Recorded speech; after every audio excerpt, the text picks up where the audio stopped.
Hello everyone, my name's Jamin. Thanks so much for visiting my channel. In this video, I have a Dell Inspiron 3668 desktop system. I'm going to show you how to get inside, access your Wi-Fi card.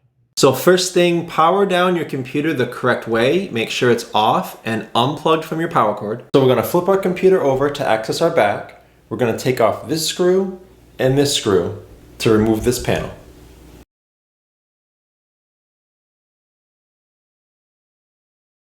After those screws are gone, we'll grab this handle here, pull directly back, and that panel comes off.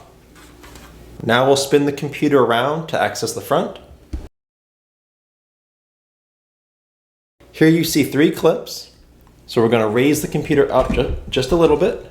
We're going to undo these 3 clips, and that comes right off.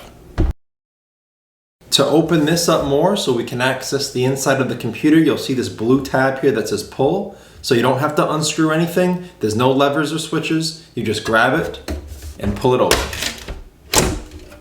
As a general computer repair side note, guys, whenever I'm working on a computer in my shop, it's sitting on an anti-static mat. Either that or an anti-static bracelet are great ideas to avoid damaging anything in your computer when you're working on it. If you would like any help with tools or supplies for your project, as well as any replacement or upgrade parts for this specific model computer, there will be a link above, also below in the description, and it will be a list of all those tools and supplies and replacement parts for this computer. Your Wi-Fi card is right here.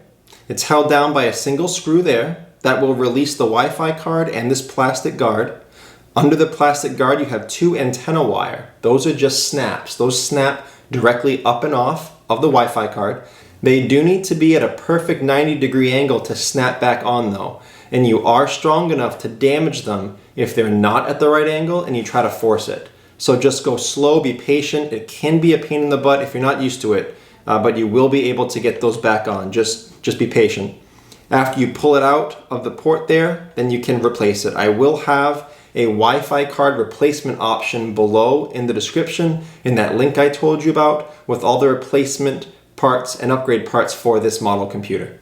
I guess the last thing to mention about this kind of an operation, if you are having Wi-Fi issues in your computer, if you cannot access your Wi-Fi options, if you can't see any networks, it's possible your Wi-Fi card is bad and you may need to replace it, but it's also possible it's something else. I will have a video link below in the description showing you how to fix a no Wi-Fi situation where you cannot access your Wi-Fi options. Hopefully you can fix it that way and you don't need a Wi-Fi card replacement. But that's the end of this instructional video. I hope it was helpful. Please like and share if it was, if you think it can help someone else. Feel free to subscribe if you enjoy DIY computer content, or if you want to keep me on hand to answer any future questions. I do answer all questions at least a couple times a day. Remember though, if you do have a question, check out the FAQs in the description first. It could save you some time waiting for an answer. Thank you so much everyone. I look forward to seeing you on my next video.